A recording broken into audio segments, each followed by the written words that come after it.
विश्वानि देव सवितर्दुरितानि परासु वा यद्भद्रं तन्न आसु वा। त्वमेव माता च पिता त्वमेव त्वमेव बन्धुश्च सखा त्वमेव त्वमेव विद्या द्रविणं त्वमेव त्वमेव सर्वं मम देव देव त्वमेव सर्वं मम देव देव। हे परमपित परमात्मा, लोकरक्षक, सच्चिदानंद स्वरूप, जगदुत्पादक देव, अनंत कोटि ब्रह्मांड नायक। हे प्रभु, गुरुजी नमस्कारं। नीवे మా తల్లివి, తండ్రివి, మా దైవము, మా రక్షకుడవు, మా పోషకుడు కూడా నీవే అని తెలుసుకున్నాను ప్రభు. నిన్ను అనుసరించి నీ భక్తునిగా శ్రద్ధగా దీవింతును. దోషములని దూరం చేసి మంగళకరమైన శుభకరమైన పదార్థములను అట్టి జ్ఞానమును మా అందరికీ ప్రసాదింపుము. నీకు నమస్కారములు, నీకు అనేక కోటి కోటి నమస్కారములు ప్రభు. సాధకులారా, ఈరోజు గురువారము మనుస్మృతి ప్రవచనాలు. మనుస్మృతి ప్రవచనాలు. మను మహర్షి ఏ కాలం నాడో మానవులందరికీ ఉపయోగపడే విధంగా ఈ మనుస్మృతిని రచించాడు. దాంట్లో మానవ జీవితంలోని అన్ని విషయాలు జోడించాడు. ఎందుకంటే మానవ జీవితంలో మొట్టమొదటి వ్యక్తిగత జీవితం ఉంటుంది, తర్వాత కుటుంబ జీవితం, ఆ తర్వాత సమాజ జీవితం. వ్యక్తిగత జీవితం, కుటుంబ జీవితం, సమాజ జీవితం, ఈ మూడు అందరికీ ఉంటాయి. మను మహర్షి ఈ మూడింటి గురించి తెలియజేస్తాడు. వ్యక్తిగత జీవితంలో మానవుడు ఎలా జీవించాలి, ధర్మం ఎలా పాటించాలి, కుటుంబంలో ఎలా, సమాజంలో ఎలా పాటించాలి, అసలు సమాజం ఎలా ఉండాలి, సమాజం ఎలా ఉంటే ప్రతి వ్యక్తి సుఖంగా ఆనందంగా జీవించగలుగుతాడు, కష్టాలు లేని విధంగా జీవిస్తాడు, ఇలాంటి విషయాలన్నీ వివరించాడు. ఈరోజు ధర్మానికి ఉన్నటువంటి 10 లక్షణాలు గురించి తెలిపే ఒక శ్లోకం చెప్పుకొని ఆ తర్వాత మను మహర్షి ఈరోజు మనకు రాజపాలనము, పరిపాలనకు సంబంధించిన విషయాలు తెలియజేస్తున్నాడు. పరిపాలన, మనం సమాజం అనగా దేశంలోని వాళ్ళంతా సమాజం. సమాజం బాగుండాలంటే పరిపాలన ఉండాలి. పరిపాలన బాగుంటే సమాజం బాగుంటుంది. మరి ఆ పరిపాలన ఎలా ఉండాలి అనే విషయాలు కూడా మనకి ఇప్పుడు తెలియజేస్తున్నాడు. కాబట్టి మొట్టమొదలు ధర్మానికి సంబంధించిన ఒక వివరంగా ఉండేటువంటి ఒక శ్లోకం తెలుసుకొని ఆ తర్వాత పరిపాలన ఎలా ఉండాలి, పాలకులు ఎలా ఉండాలి, రాజులు ఎలా ఉండాలి అనే విషయాలన్నీ ఈరోజు మను మహారాజు మనకు తెలియజేస్తున్నాడు. ఆ విషయాలు మనం తెలుసుకుందాం. ఇక ఈరోజు మొదటి శ్లోకము ధర్మం గురించి వివరంగా ఈ రకంగా చెప్పబడింది. ధృతి క్షమా దమోస్తేయం శౌచమింద్రియ నిగ్రహః ధీర్విద్యా సత్యమక్రోధో దశకం ధర్మలక్షణం. ధృతిక్షమాదమోస్తేయం శౌచమింద్రియనిగ్రహః. ధీర్విద్యా సత్యమక్రోధో దశకం ధర్మలక్షణం. మనము ధర్మం అని చాలా మాట్లాడతాం. మను మహర్షి మొత్తం ధర్మం గురించి వివరిస్తున్నాడు. కానీ ఈ శ్లోకంలో ధర్మానికి ఉన్నటువంటి 10 లక్షణాలను తెలియజేస్తున్నాడు. ధర్మానికి ఉండే 10 లక్షణాలు అవేంటి అంటే ధైర్యము, క్షమ, దమము, అస్థేయము, శౌచము, ఇంద్రియ నిగ్రహము, బుద్ధి, విద్య, సత్యము, అక్రోధం. ఈ 10 ధర్మం యొక్క లక్షణాలు అన్నాడు. మరి ఈ 10 ఏంటో మీకు వివరిస్తాను. రాసుకునే వాళ్ళు రాసుకుంటారు, వినేవాళ్ళు వింటారు. ధర్మానికి ఉన్న 10 లక్షణాలలో మొట్టమొదటిది ధైర్యము. ధృతి అని చెప్పబడిన ధైర్యం. మానవునికి చాలా గొప్ప ధైర్యం ఉంటుంది. చాలా గొప్ప ధైర్యం. మహాపురుషుల జీవితాల్లో మనం చూస్తే ఒక్కొక్కరు ఎంత ధైర్యంగా ఉండిరో మనకన్నీ తెలుస్తాయి. ధైర్యాన్ని కోల్పోకుండా వ్యవహరించినటువంటి అనేక మహాపురుషులు మనం చూస్తాం.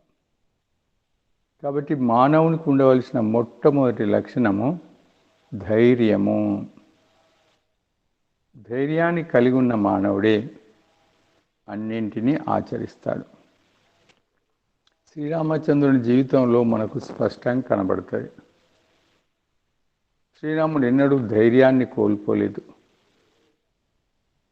రేపు శ్రీరామచంద్రుని పట్టాభిషేకం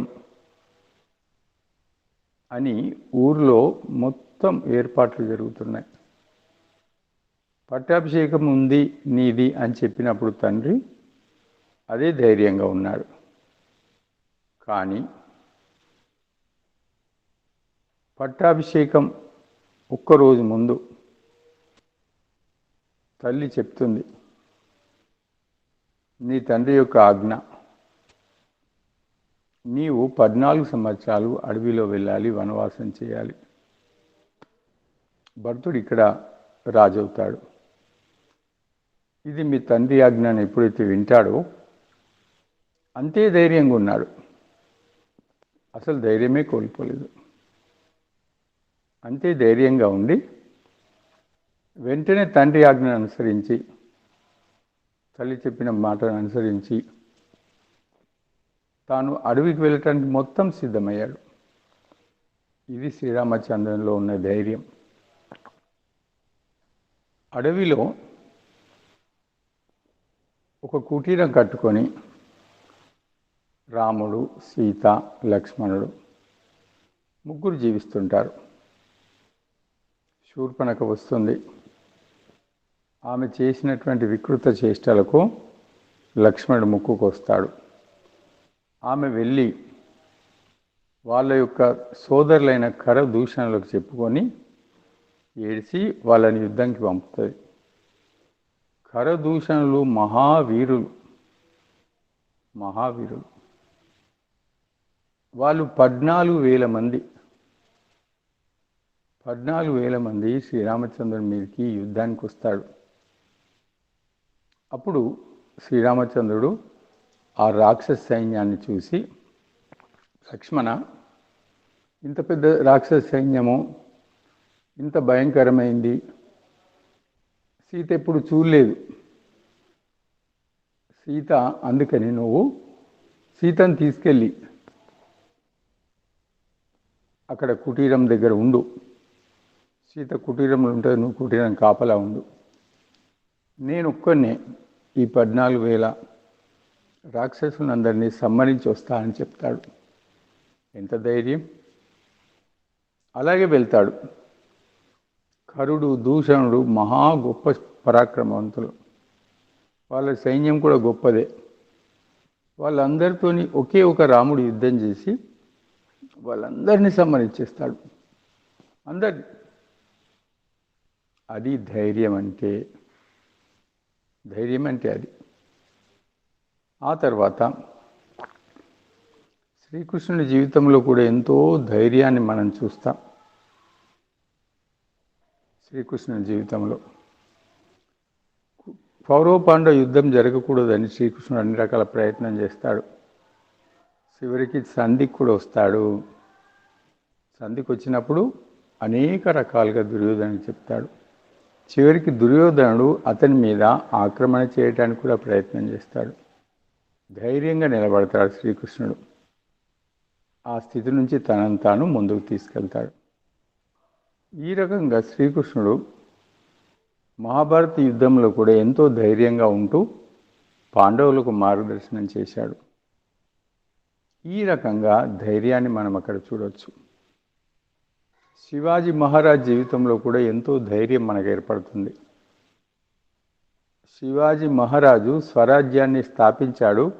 అదొక అద్భుతం, చరిత్రలో అద్భుతం. ఎందుకంటే శివాజీ మహారాజు అతడు స్వరాజ్యాన్ని స్థాపించిన సమయంలో భారతదేశము కాశ్మీర్ నుంచి కన్యాకుమారి వరకు ముస్లింల ఆధీనంలో ఉంది. ఔరంగజేబు పరిపాలిస్తున్నాడు. ఔరంగజేబు అకృత్యాలకు హిందువులు అనేక బాధలు గురవుతున్నారు. ఇక దేశ ప్రజలందరికీ మొత్తం దేశం ముస్లింలకు వాళ్ళ ఆధీనమైంది.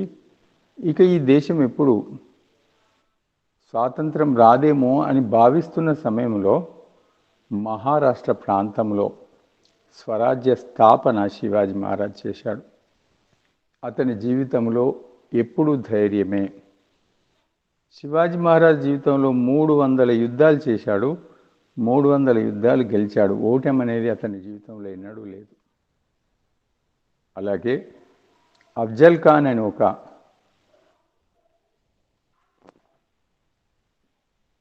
ఔరంగజేబు యొక్క సేనాధిపతి పెద్ద సైన్యం తీసుకొని వస్తాడు. శివాజీని బంధించి తీసుకెళ్ళాలి, శివాజీని బంధించి తీసుకెళ్ళాలని ఒకే ఒక ఉద్దేశంతో ఔరంగజేబు పంపితే అఫ్జల్ ఖాన్ వస్తాడు. అఫ్జల్ ఖాన్ సైన్యం పెద్దది, శివాజీ సైన్యం చిన్నది. అఫ్జల్ ఖాన్ మహారాష్ట్రలోకి వచ్చేశాడు. ప్రతి గ్రామాన్ని కాల్చేస్తున్నాడు. హిందువులందరినీ హింసిస్తున్నాడు. గ్రామం గ్రామం కాల్చేస్తున్నాడు.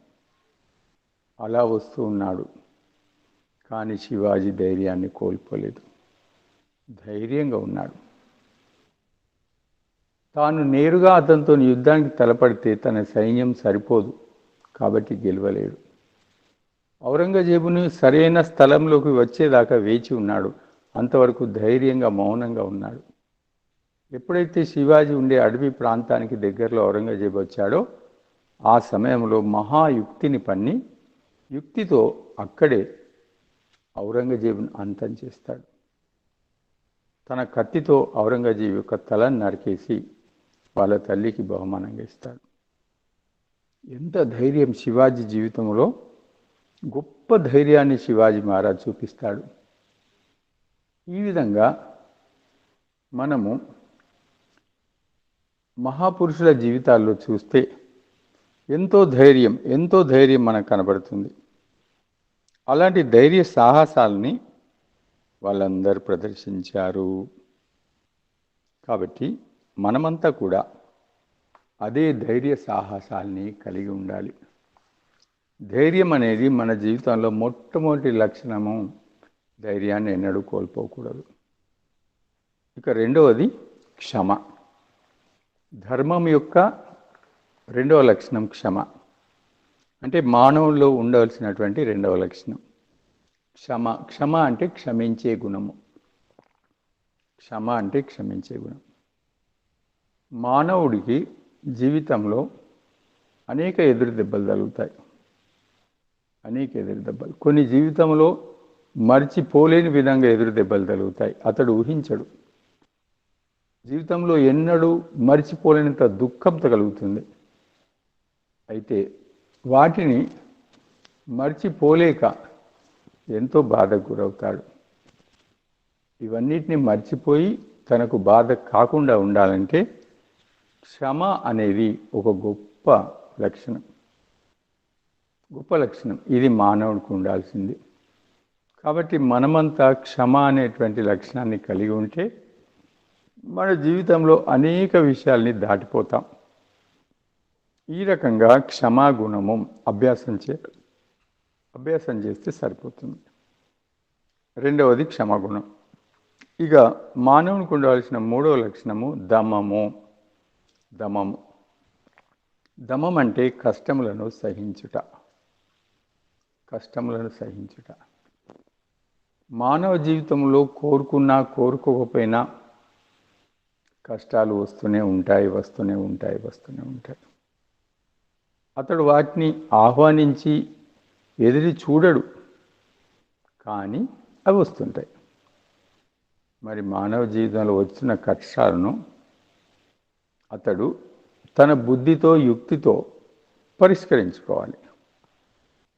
మానవుడికి ఎంత బుద్ధి వివేకం ఉందంటే అతడు తన జీవితంలో వచ్చే ప్రతి కష్టానికి పరిష్కారం చూపించగలుగుతాడు.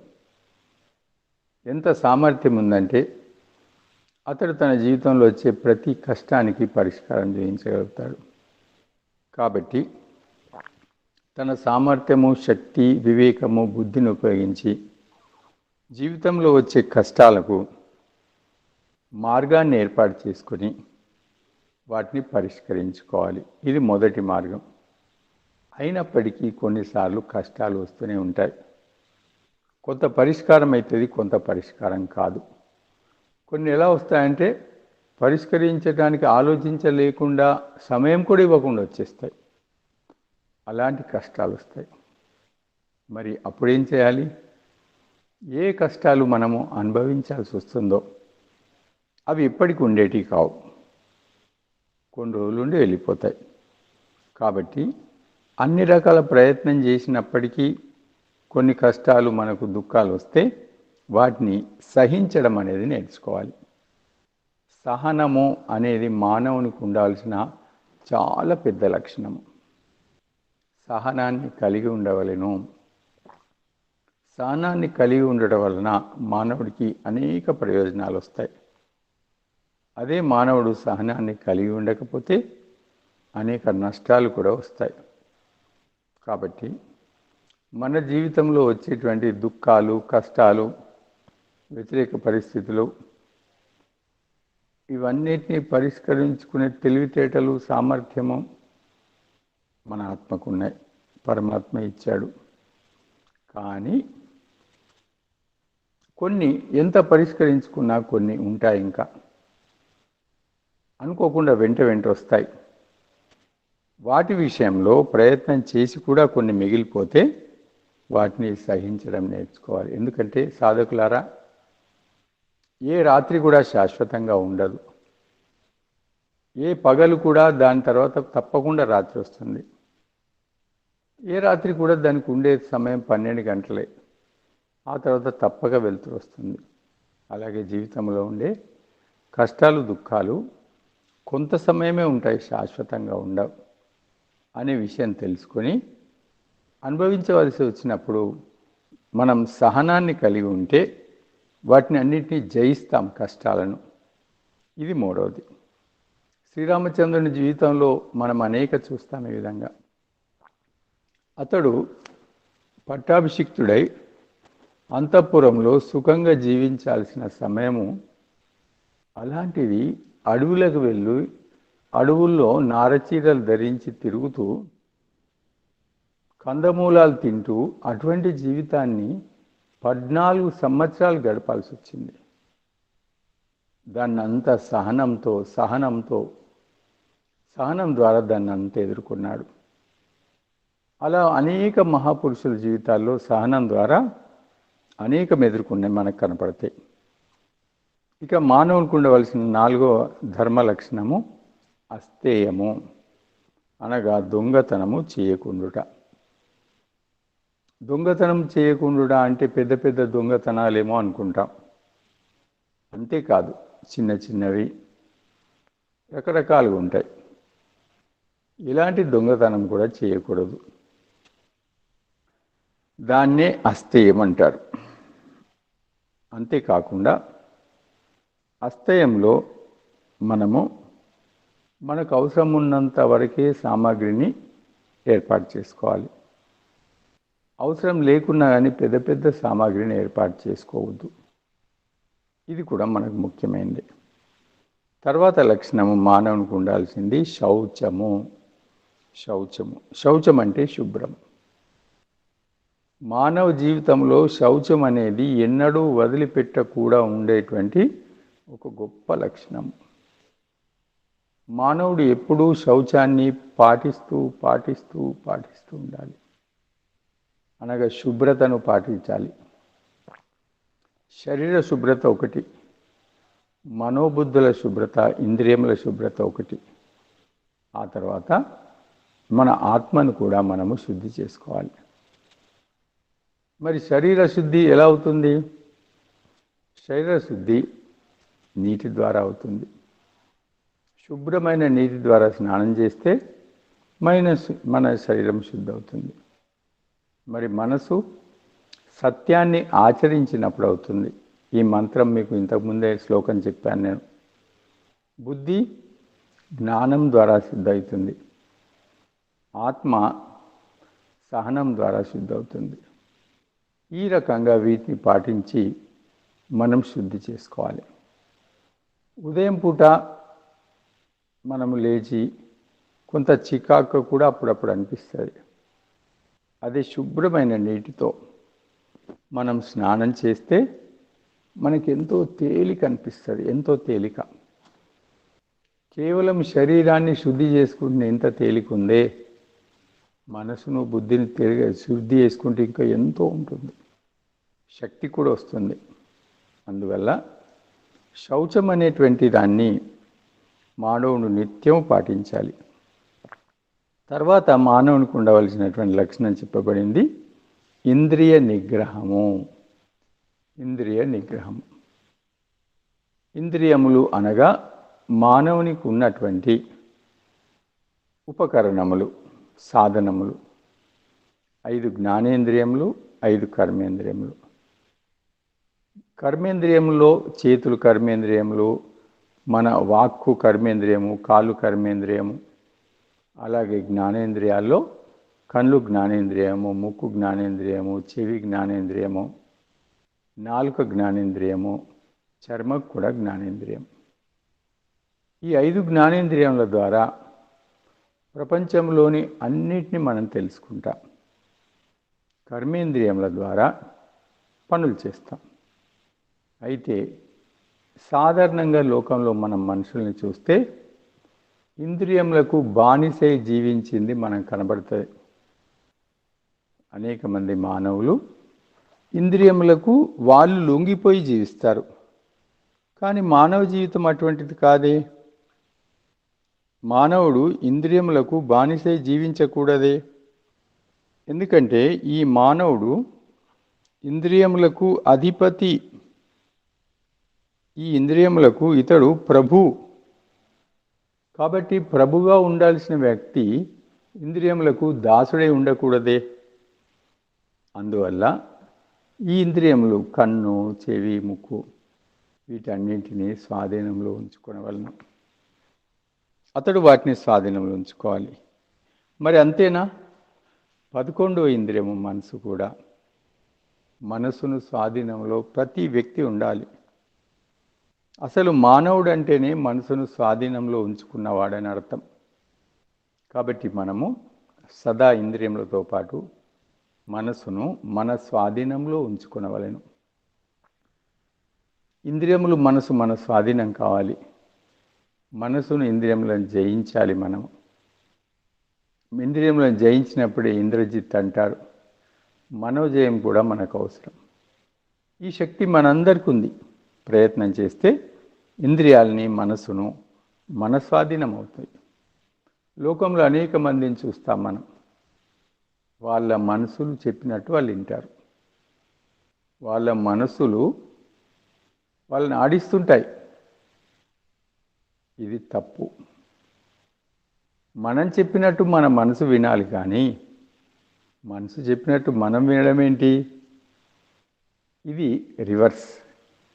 కాబట్టి ఇంద్రియములను, మనసును రెండింటిని మన స్వాధీనంలో ఉంచుకోవడాన్ని ఇంద్రియ నిగ్రహము, మనో నిగ్రహం అని చెప్పబడింది. ఆ తర్వాత మానవునికి ఉండవలసిన మరొక లక్షణము బుద్ధి అని చెప్పబడింది. బుద్ధి అనేది ఏది మంచి ఏది చెడు అని తెలియచేసే శక్తి ఉన్నటువంటిది. అది మానవుడికి ఉంది. భగవంతుడు మానవుడికి ఇచ్చినటువంటి విశేష పదార్థం బుద్ధియే. ఈ ప్రపంచంలోని ఇతర ప్రాణులు మానవునికి ఉన్న ప్రధానమైన తేడా మానవుడు విశేషమైన బుద్ధిని కలిగి ఉండుట. మిగతా ప్రాణులకు సీమితమైన బుద్ధి మాత్రమే ఉంటుంది. మానవుని బుద్ధి చాలా పెద్దది.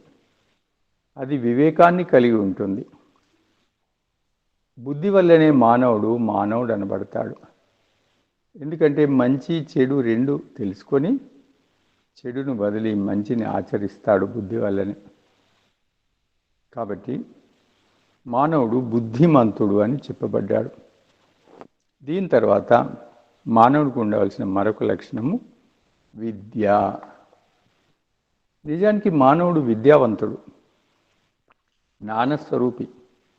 తన జ్ఞానాన్ని ఉపయోగించి తనేమిటో తెలుసుకుంటాడు, ఈ ప్రపంచం ఏంటో తెలుసుకుంటాడు.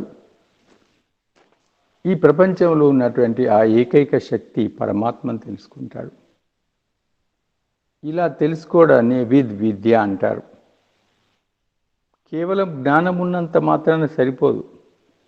అట్టి జ్ఞానాన్ని ఉపయోగించి జీవితంలో ఏమేమి తెలుసుకోవాలన్న వాటి తెలుసుకున్నప్పుడే అతడు విద్యావంతుడు అవుతాడు. ఈ రకంగా ప్రతి మానవుడు తన జీవితంలో తాను తెలుసుకోవాల్సినవి తప్పకుండా తెలుసుకొని అలా తెలుసుకున్నప్పుడే అతడు విద్యావంతుడు అవుతాడని చెప్పబడింది. ఇక మానవునికి ఉండవలసిన 9వ లక్షణము సత్యము అని చెప్పబడింది. సత్యము. మానవుడు ఉండవలసిన లక్ష్యం సత్యం. అంటే ఏమన్నట్టు? ప్రతి మానవుడు ఎల్లప్పుడూ సత్యాన్ని అనుసరించి నడవవలెను. ప్రతి మానవుడు ఎల్లప్పుడూ సత్యాన్ని అనుసరించి నడవాలి.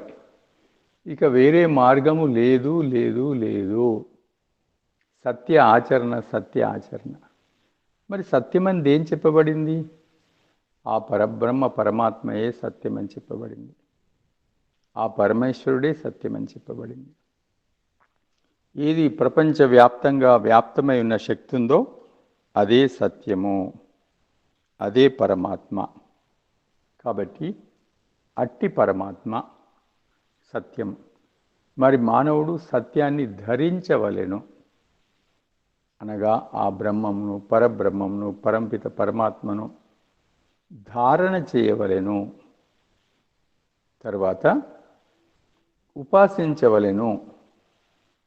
తర్వాత ఆ సత్యాన్ని అనుసరించి జీవితం అంతా నడుచుకోవలెను. పరమాత్మను అనుసరించి జీవితం అంతా నడుచుకోవలెను. దీన్నే సత్య ఆచరణ అంటారు. సత్య ధారణ, సత్య ఉపాసన, ఆ పిదప సత్య ఆచరణ. ఈ మూడు మానవునికి తప్పకుండా ఉండవలసినవి. ఈ రకంగా మానవుడు సత్యాన్ని అనుసరించి నడచాలి. కాబట్టి సత్యం అనేది మానవునికి ఉండవలసినటువంటి మరొక 9వ లక్షణం. ఇక 10వ లక్షణము అక్రోధము. అంటే కోపము లేకుండా ఉండుట. ఇది చాలామందికి కష్టం అనిపిస్తుంది. ఇంకా దేన్నన్నా లేకుండా వదిలేస్తాం, కానీ కోపం అని ఎట్లా వదిలేయాలి అని అడుగుతారు. కోపం ఎట్లా వదిలేయాలి? కానీ శాస్త్రం ఏం చెప్పిందంటే కోపం అనేది మానవునికి ఉండవలసిన లక్ష్యాన్ని కాదు. కోపాన్ని వదిలేయాలి మానవుడు. ఎందుకంటే కోపం వల్ల మానవుడు చాలా నష్టపోతాడు. కోపం వల్ల తనకు సంబంధించిన తన వాళ్ళను కూడా దూరం అయిపోతాడు. అంతేకాదు మళ్ళీ మళ్ళీ అతడు కోప్పడుతూ ఉంటే అతని ఆరోగ్యము పాడవుతుంది, అతడి ఆరోగ్యం కూడా పాడవుతుంది. అందువల్ల కోపము లేకుండా ఉండుట అన్నది ఈ 10 లక్షణాలు చెప్పబడింది. సాధారణంగా వినే వాళ్ళకి ఏమనిపిస్తుంది అంటే ఇవన్నీ సాధారణ మానవులైన మనకిక్కడి ఇది ఎవరో పెద్ద మహాపురుషులకు సంబంధించిన లక్షణాలు అనుకుంటారు. కాదు, అలాంటి భావన వదిలిపెట్టండి. ఎవరో మహాపురుషులే కాదు, ప్రతి మానవుడికి తప్పకుండా ఉండేటువంటి లక్షణాలు ఇవన్నీ మన అందరిలో ఆత్మలో ఎప్పుడూ ఉన్నాయి. మనం ప్రయత్నిస్తే ఇవన్నీ ఆచరణలోకి వస్తాయి. వీటినే మానవ ధర్మము అంటారు. ఈ 10 లక్షణాలనే మానవ ధర్మము అన్నారు. ఆ లక్షణాలు మానవ ధర్మ లక్షణాలు మళ్ళీ మీకు తెలియజేస్తాను. అవేంటంటే ధృతి, క్షమా, దమోస్తేయం, శౌచమింద్రియ నిగ్రహ, ధీర్విద్యా, సత్యమక్రోధో, దశకం ధర్మలక్షణం అని చెప్పబడింది.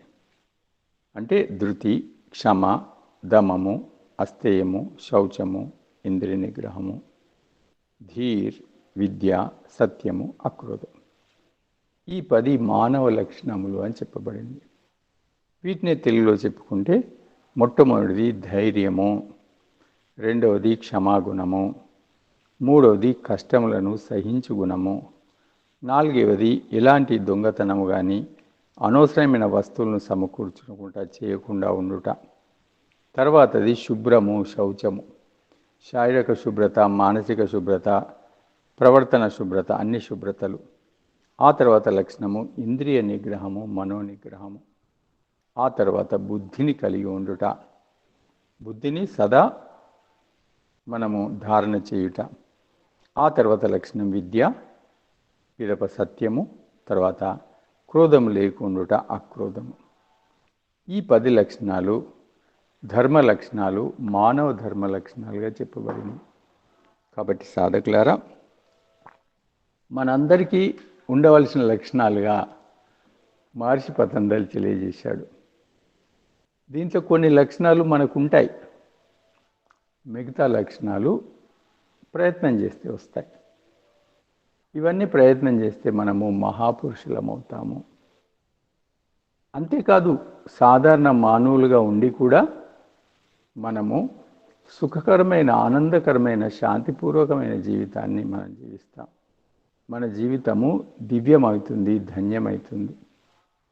అందువల్ల మనందరము ఈ 10 లక్షణాలని మన మానవ లక్షణాలు, మానవ ధర్మానికి సంబంధించినవి కాబట్టి మెల్లిమెల్లిగా ప్రయత్నం చేసి మన జీవితంలో అవి ఆచరణలోకి వచ్చే విధంగా ప్రయత్నం చేద్దాం.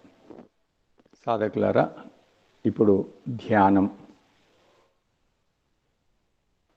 ఈరోజు ఈశ్వర ధ్యానం చేద్దాం. మీరందరూ మీ కూర్చున్న స్థలంలోనే, మీ కుర్చీలోనే స్థిరంగా కూర్చుండండి. ధ్యానం చేసే ముందు శరీరాన్ని స్థిరం చేసుకొని మనసును మౌనంగా ఉంచాలని చెప్పాను నేను. అనగా ఈ సమయంలో మనసు ద్వారా ఏమీ ఆలోచించద్దు. అప్పుడు మనసు స్థిరమవుతుంది ఆలోచించకుండా ఉంటే. అప్పుడు ధ్యానం సులభంగా కలుగుతుంది. కాబట్టి మీ మనసును మౌనంగా ఉంచండి. ఈరోజు ఈశ్వరీయ ధ్యానం చేస్తాము. ఈశ్వర సంబంధమైనటువంటి విశిష్టమైన జ్ఞానాన్ని ధ్యానం కోసం నేను చెప్తూ ఉంటాను. మీరంతా దాన్ని వింటూ మీ మనసులో ప్రవహింప చేసుకోండి. అప్పుడు మీకు మంచి ధ్యానం కలుగుతుంది. మీ మనసు శుభ్రం, పవిత్రమై శక్తివంతమవుతుంది. ధ్యానం ప్రారంభిద్దాం. అందరు కళ్ళు మూసుకోండి. నేను చెప్పే మాటల్ని శ్రద్ధగా వింటూ కళ్ళు మూసుకొని మీ మనసులో నేను చెప్పే మాటల్ని ప్రవహింప చేసుకోండి. ప్రారంభిస్తున్నాను. ఈశ్వర ధ్యానం. హే పరంపిత పరమాత్మ, లోకరక్షక, సచ్చిదానంద స్వరూప, సమస్తము నీవే, సమస్తము నీవే, సర్వము నీవే అని తెలుసుకుంటున్నాను ప్రభు. నీవు లేకుంటే మా జీవితమే లేదని తెలుసుకున్నాను. కాబట్టి నీకు సమర్పితమై నీతో కలిసి జీవించడమే అసలైన జీవితము, అదే భక్తి అని తెలుసుకున్నాను తండ్రి. నా చుట్టూ ఎన్నున్నాయో అవన్నీ నువ్వు నిర్మాణం చేసినాయే ప్రభు. ఈ భూమి, సూర్యుడు, చంద్రుడు, భూమి మీద నీరు, గాలి, ఇంకా పదార్థాలు సమస్తము నీవే సృష్టించావు. నీ సంతానమైన మా కోసం సృష్టించావు. అంతెందుకు తండ్రి, మాకు ఈ శరీరాన్ని నువ్వే సృష్టించి ఇచ్చావు. మాకు కావలసిన ఇంద్రియములు, మనసు, బుద్ధి ఇవన్నింటినీ నీవే సృష్టించి ఇచ్చావు. కాబట్టి సర్వము నీదే, సర్వము నీవే. నీవు లేకుండా నా జీవితంలో ఏది ఉండదు అనే విషయాన్ని కూడా నేను తెలుసుకున్నాను ప్రభు. అందువల్ల నీ ధ్యానము నిత్యము చేస్తాను. నిన్ను నా మనసులో ధారణ చేస్తాను. నా హృదయంలో నిన్ను ప్రభు ఎప్పటికీ శాశ్వతంగా నిలుపుకుంటాను. భగవంతుణ్ణి నిలుపుకొనుట అనే పదం మనం చాలా చూస్తాం. కొన్ని స్థలాలు తీసుకొని అక్కడ భగవంతుని నిలుపుతా అంటారు. కానీ ఋషులేం చెప్పారు? ఆ భగవంతుని నిలుపుకునే స్థానం నీ హృదయము. నీ హృదయంలో భగవంతుని నిలుపుకో. అందుకే తండ్రి, నా హృదయంలో నేను నిలుపుకుంటాను.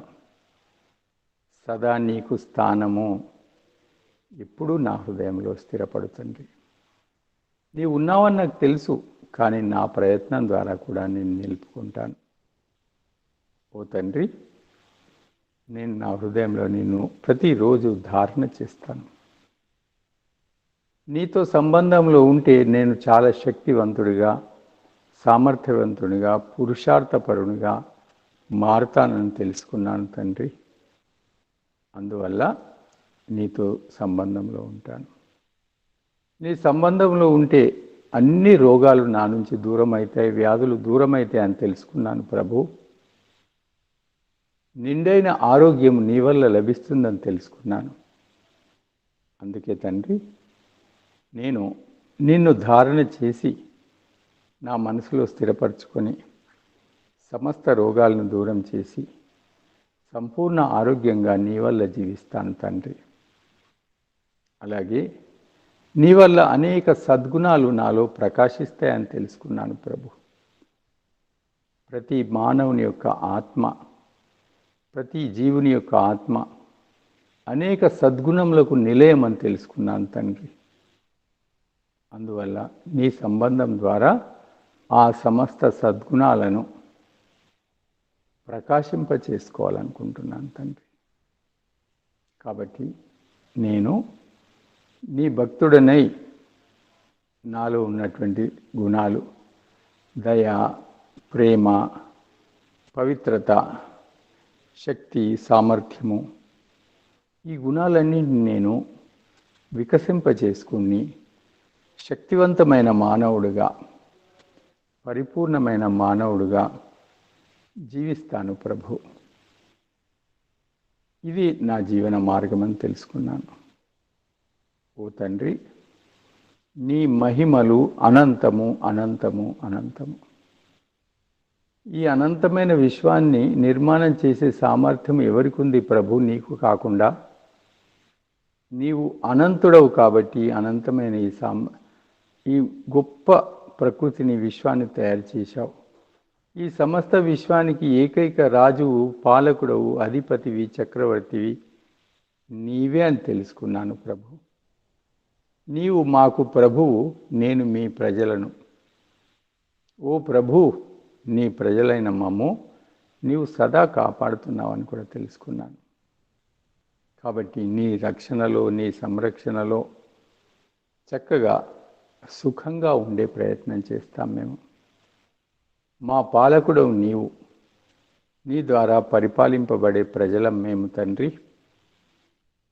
ఈ విషయాన్ని వింటుంటే నాకు ఎంతో సంతోషము, ధైర్యం. అంతేకాకుండా మా మనసులోనే ఉండి, మా హృదయంలో ఉండి, మాకు కావలసిన అన్నీ నువ్వు ఇస్తున్నావని తెలుసుకున్నాను తండ్రి. మాకు ప్రేమను నీవు ఇస్తున్నావని తెలుసుకున్నాను. ఓ ప్రభు, నీ యొక్క ప్రేమ అత్యంత విలువైంది. నేను ఆ ప్రేమకు ఎప్పుడు దూరం కాకూడదు. అలాగే నీ స్నేహం అత్యంత విలువైంది. ఆ స్నేహానికి నేను ఎన్నడూ దూరం కాకూడదు ప్రభు. నీ ప్రేమ, నీ స్నేహము, నీ నుండి ప్రేరణ, ఇవి నాకు ఎప్పుడూ అవసరం ప్రభు. అవన్నీ నాకు నిరంతరం అందించు. నేను నీ యొక్క భక్తుడనై నిన్ను అనుసరించి సదా జీవించే ప్రయత్నం చేస్తాను తండ్రి. నీకు నమస్కారములు, నీకు నమస్కారములు, నీకు నమస్కారం. సాధకులారా, ఇంతవరకు మనము ఈశ్వర ధ్యానం చేశాం. ధ్యానంలో చెప్పిన ప్రతి పదము అత్యంత విలువైంది, శ్రేష్టమైంది. మన హృదయాలను పరిశుభ్రం చేస్తుంది, మన హృదయాల్ని శుద్ధి చేస్తుంది, మన హృదయాల్ని శక్తివంతం చేస్తుంది. ఇట్టి జ్ఞానం మనోబుద్ధుల్ని, ఇంద్రియములను, శరీరాన్ని కూడా శక్తివంతం చేస్తుంది, ఆత్మబలం పెంపొందిస్తుంది. అందుకే నేను చెప్పిన మాటలన్నీ మీ మనసులో స్థిరపరచుకోండి. ధ్యానం ముగిస్తాం. 2 చేతులు రాపిడి చేసి కళ్ళ మీద పెట్టి నెమ్మదిగా కళ్ళు తెరవండి. సాధకులారా, ఈరోజు గురువారం సందర్భంగా మనము మొదట మనుస్మృతి ప్రవచనాల్లో మను మహర్షి ఏం బోధిస్తుండో తెలుసుకున్నాం. ఆ తర్వాత ఈశ్వర ధ్యానము చేశాం. ఈ 2 ముఖ్యమైన ఈరోజు పూర్తి చేశాం. మను మహర్షి ఒకటే శ్లోకంలో మానవునికి ఉన్నటువంటి 10 మానవ ధర్మాలు తెలియజేశాడు. అవన్నీ మన జీవితంలో ఎప్పటికీ ఉండవలసినవి. అవి మనం ప్రయత్నం చేద్దాం, వాటిని అనుసరించి నడుద్దాం. అవి మన జీవితంలో ఎప్పటికి ఉండే విధంగా ముఖ్యమైన వాటిగా మనం తయారు చేద్దాం. కాబట్టి ఇలా మనము ప్రయత్నం చేస్తూ నిరంతరము ఇటు ధ్యానము, అటు ఈశ్వర భక్తి, ఆ తర్వాత మను మహర్షి తెలియజేస్తున్నటువంటి ధర్మ ఆచరణ, ఈ 3 ద్వారా మన జీవితాల్ని ప్రకాశింపచేసుకుందాం. శాంతిపాఠ ప్రారంభిస్తున్నాను.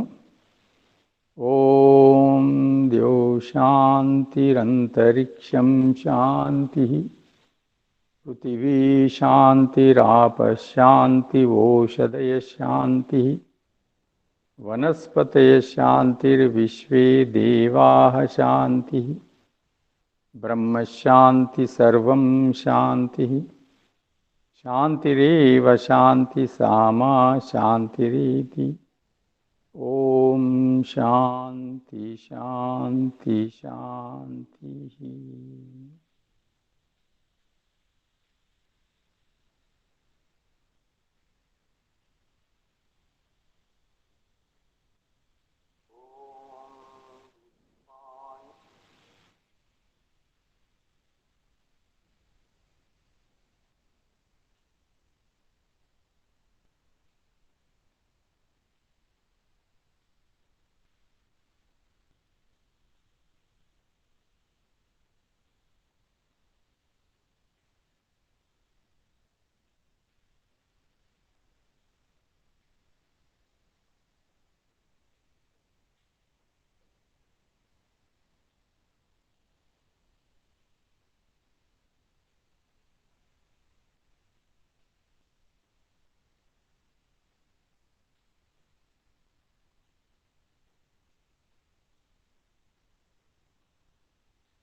ఆచార్య గారు నమస్తే. నమస్తే జీ, నమస్తే. ధర్మానికి ఇంకా కూడా కొన్ని సూత్రాలు ఉన్నట్టున్నాయి కదా ఆచార్యజీ, అవి కూడా కొంచెం చెప్పగలరా? సరే, ఏతో అభ్యుదయాన్ని శ్రేయసి సధర్మ అని ఉన్నాయి, అవి కూడా ఉన్నాయి. అవి కూడా కొంచెం మీరు వివరిస్తే అందరికి ఇంకా బాగా అర్థమవుతుంది. తప్పకుండా వివరిస్తాను. చాలా ఉన్నాయి అట్లా. ధర్మానికి నిర్వచనాలు అనేకం ఉన్నాయి. మను మహర్షి ఈ రకంగా చెప్పారు, మిగతా వాళ్ళు ఇంకా రకరకాలుగా చెప్పారు. మన సందర్భాన్ని బట్టి మిగతావి కూడా నేను ఒకరోజు మీకు అన్ని తెలియజేస్తాను. ఏ మహర్షి ఏ గ్రంథంలో ఏ శాస్త్రంలో ధర్మ లక్షణాలు ఏం చెప్పబడ్డాయో ముందు ముందు మన సత్సంగాల్లో అన్నీ తెలియజేస్తానండి. ధన్యవాదాలు ఆచార్యజీ. మంచిదండి, మంచిది.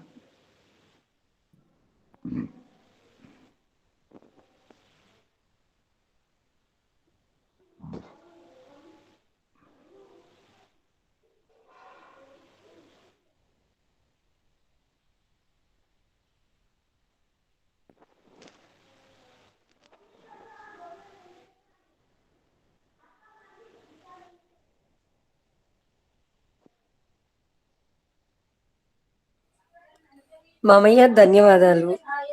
నమస్తే, నమస్తే అమ్మా, నమస్తే. ధర్మ లక్షణాలు ధ్యానము చాలా బాగా చేయించారు. మేము ప్రకృతితో జోడించుకుంటుంటే మీరు అక్కడి నుండి దూరం చేసి పరమాత్మతో జోడిస్తుంటారు. మీకు చాలా ధన్యవాదములు. సంతోషం అమ్మా. మేము అటు పోతుంటే మీరు ఇటు లాగుతుంటారు. అంతే కదా. చాలా ఆనందము, ఆత్మజ్ఞానము, ధ్యానము, మంచి ధర్మ లక్షణాలు చాలా బాగా చెప్పిండ్రు. చాలా ధన్యవాదాలు. సంతోషం అమ్మా. శుభమస్తు, శుభం భూయా. చాలా సంతోషం. మామయ్య చెప్పమ్మా. ఇగో అత్తమ్మ మాట్లాడుతుంది. మాట్లాడమానండి. అన్నయ్య నమస్తే. అమ్మా నమస్తే, నమస్తే. మీరు బాగున్నారా? బాగున్నాం. మంచిగా ఉందా? భగవంతుని దయ వల్ల నేను మొత్తం మంచిగా ఉన్నా. మంచిగా ఆరోగ్యం పూర్తిగా బాగైందా? మొత్తం పరమాత్మ కృప వల్ల ఆరోగ్యం మొత్తం ఆరోగ్యంగా ఉన్నాను. నేను పూర్తి ఆరోగ్యంగా ఉన్నాను. భోజనం ఎట్లా నడుస్తుంది? మంచిగా నడుస్తుంది. భోజనం తింటున్నా. మున్పటి కన్నా ఇప్పుడు మంచిగా తింటున్నా. స్వామీజీ మంచిగుండా? స్వామీజీ కూడా చాలా బాగున్నాడు. ఇక్కడ శిబిరానికి సంబంధించిన పనులు చాలా అవుతున్నాయా? చాలా పనులు అవుతున్నాయి. చాలా మంది సమయం ఇస్తున్నారు, ఇక్కడికి వస్తున్నారు. చాలా చాలా రకరకాల పనులు అవుతున్నాయమ్మా. నాకే ఇక మాట్లాడొస్తలేదు. అవి అన్ని చేంజ్ చేయరాదు. ఇక ఇక్కడ కామారెడ్డికి వచ్చినాము. కామారెడ్డి ఎక్కడ?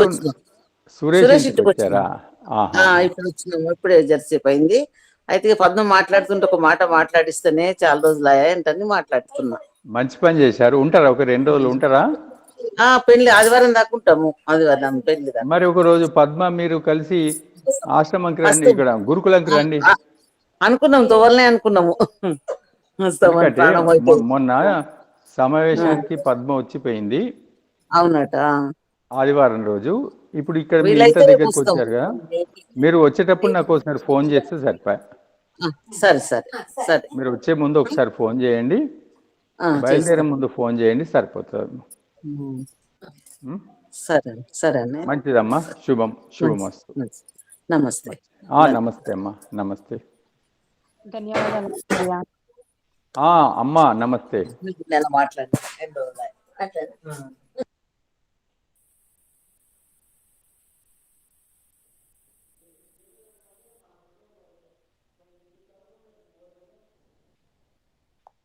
ధ్యానం చాలా బాగా అనిపించింది ఆచార్య. ధన్యవాదాలు. సంతోషం అమ్మా, సంతోషము. చేయండి, పాటించండి. ఒక 5 నిమిషాలు ఆడియో కూడా వస్తుంది. ఇంకా ఆడియోను ఉపయోగించి మీరు ఎన్నిసార్లైనా చేయొచ్చు. మీరే ఇది నేర్చుకుంటే మీరు సొంతంగా చేయొచ్చు. చేయండి, చాలా సంతోషం.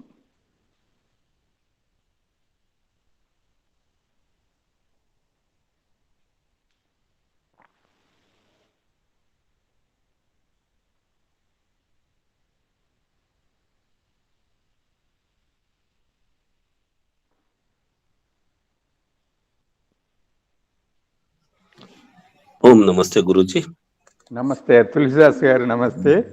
ఇప్పుడు మీరు నిజామాబాద్లోనే ఉన్నారా? హైదరాబాద్ లో గురూజీ. అదే నేను అనుకున్నాను, ఎందుకంటే ప్రయాణం కదా. హైదరాబాద్ లో హైదరాబాద్లో ఇక్కడ మీరు అంటే ఎయిర్పోర్ట్లు ఉన్నారా లేక వేరే చోట ఉన్నారా? నిన్న రాధన ఎక్కిచ్చేసినాము, జర్మనీ వెళ్ళింది. బయలుదేరిందా? బయలుదేరింది ఇవాళ పొద్దున 6 గంటలకు బయలుదేరింది. ఇక్కడ మా మరి బామ్మర్ది ఇంటికాడనే మీ బామ్మార్ది ఇంట్లో ఉన్నారా? గురూజీ. మరి చేరుకున్నదా అటు తను? ఇంకా రేపు చేరుకుంటారు. ఓహో, చాలా టైం అయితే. చాలా టైం. రేపు చేరుకుంటారు. పర్వాలేదు. ఇప్పుడు డైరెక్ట్ ఫ్లైటా లేక మధ్యలో ఒక దగ్గర ఆగాల్సి వస్తుందా? ఢిల్లీ టు జర్మనీ ఉంటుంది గురూజీ. అచ్చచ్చ, ఢిల్లీ టు జర్మనా? సరే సరే సరే, పర్వాలేదు. నేను చూశాను, మొట్టమొదలు మీరు జాయిన్ అయ్యారు మిగతా వాళ్ళతో పాటు. ప్రారంభంలో చూశాను. అయితే మీరు హైదరాబాద్ ఉన్నారా లేక ఎక్కడున్నా అనుకున్నాను నేను. సరే, మంచిది. మరి శుభమస్తు. మానవ లక్షణాల గురించి చాలా వివరించారు. అదే, ధ్యానం కూడా చక్కగా చేయించారు. కాబట్టి ఆచరించుతామని కోరుకుంటున్నాను గురూజీ. చాలా సంతోషం. చేయండి, భగవంతుడు మీకు ఆ శక్తి ఇస్తాడు. మీకు ఆశీర్వాదాలు. శుభమస్తు, శుభం భూయాత్. ఓం ధన్యవాదాలు గురూజీ. విజయోస్తు, శుభం. ధ్యానం రికార్డు పెట్టుకొని చేస్తుంటే మాకు కూడా అభ్యాసం అవుతుంది ఆచార్య. అలాగే చేయండి అమ్మా. నేను ఆడియో రికార్డు పంపిస్తాను, దాన్ని మీరు పెట్టుకొని చేయండి. మెల్లమెల్లగా మీరు కూడా అలాంటి పదాలను మనసులో ఉత్పన్నం చేయడం కూడా చేస్తారంటే స్వయంగా మీరు ఒక అరగంట వరకు అట్లా చేసుకోవచ్చు. వింటుంటే మీకు అది అభ్యాసం అవుతుంది. చేయండి అమ్మా, అలాగే చేస్తాం ఆచార్య. మంచిదమ్మా. శుభమస్తు.